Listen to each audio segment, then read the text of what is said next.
ስድስት ወሳኝ ነጥቦች ቁርአንን በቀላሉ ለመማር። አሰላሙ አለይኩም ወረሕመቱላሂ ወበረካቱሁ። ውድ ወንድምና እህቶች፣ ብዙ ሰዎች ቁርአን ማንበብ መማር ይፈልጋሉ። ነገር ግን ከየት እንዴት መጀመር እንዳለባቸው አያውቁም። ኢንሻአላህ በዚህ ቪዲዮ ስድስት ምርጥና ወሳኝ የሆኑ ነጥቦችን አጋራችኋለሁ። እስከ መጨረሻው ማየታችሁን አትርሱ። አንደኛ፣ በጠንካራ ንያ መጀመር። ስግደቴ፣ መገዛቴም፣ ህይወቴም፣ ሞቴም ለዓለማት ጌታ ለአላህ ነው በል። ሱረቱል አንዓም። የምንማርበትን ዓላማ የአላህን ፊት ብቻ የተፈለገበት ማድረግ ማለትም ከሪያ የጸዳ ማድረግ ወሳኝና ሊሰመርበት የሚገባ ጉዳይ ነው። ይህንንም ካደረግን በመንገዳችን ላይ በረካ እና ጽናትን አላህ ይሰጠናል ማለት ነው። ሁለተኛ፣ ቃዒደቱን ኑራንያ እናም መሰረታዊ የተጅዊድ እውቀቶችን መማር። ቃዒደቱን ኑራንያ መሰረታዊ የሆኑ ቁርአንን ለማንበብ የሚረዱ ትምህርቶችን ይዟል። ልክ ህንፃ ጠንካራ መሰረት እንደሚያስፈልገው ቁርአን ማንበብም ፊደላቶችን፣ አናባቢዎችን እናም ጥምር ቃላቶችን በደንብ ማወቅን ይፈልጋል። በዚህም ደግሞ ቃዒደቱ ኑራንያ በደንብ ምርጥ ተርጎ የተሰራ ኪታብ ነውና እርሱን መማር ተጠቃሚ ያደርጋል ማለት ነው። ሶስተኛ፣ ከብዛት ይልቅ ዘውታሪነት ላይ ማተኮር። አላህ ዘንድ ተወዳጁ ስራ ትንሽም ሆኖ ቋሚነት ያለው ስራ ነው። ረሱል ሰለላሁ ዐለይሂ ወሰለም በቀን ውስጥ ከ10 እስከ 15 ደቂቃዎችን መስጠት በሳምንት ውስጥ በአንድ ጊዜ 2 ሰዓት ከመስጠት የተሻለ ነው። ምክንያቱም ዘለቄታ እናም የሚታይ ለውጥን ይሰጠናልና ማለት ነው።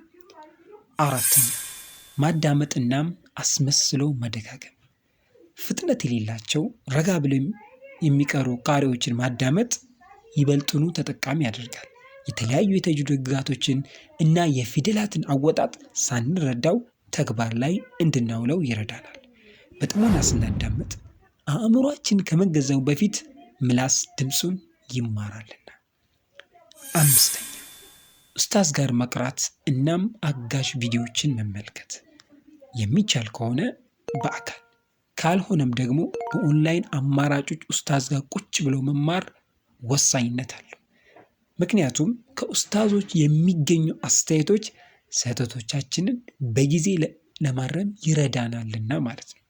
ለምሳሌ አንድ ኡስታዝ ጋር ቁጭ ብሎ የሚማር ተማሪ ፊደላቶችን አወጣጥ እንዴት እንደሆነ በአጭር ጊዜ ማስተካከልን ይችላልና፣ ምክንያቱም ስህተቱን በምክንያት ስለሚረዳ።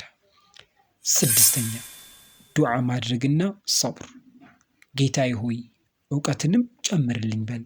ሱረቱ ጣሃ አንቀጽ ቁጥር 114።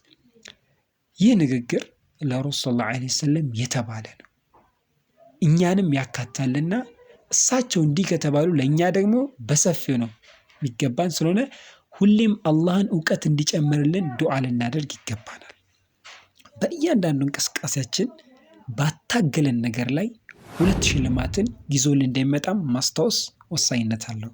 አንደኛ ለማንበባችን፣ ሁለተኛ ደግሞ ለትግላችን የተለያዩ አጅሮችን አላህ ይመነዳናል ማለት ነው።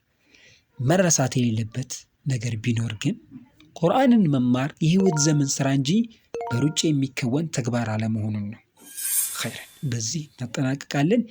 ይህ ቪዲዮ ጠቃሚ ሆኖ ካገኛችሁት ላይክ፣ ሼር ኤንድ ሰብስክራይብ በማድረግ ብዙ ጠቃሚ ትምህርቶችን ማግኘት ይችላሉ። ኸይረን አላህ ቁርአንን ለልባችን ብርሃን ያደርግልን። ወሰላሙ አለይኩም ወረሕመቱላሂ ተዓላ ወበረካቱሁ።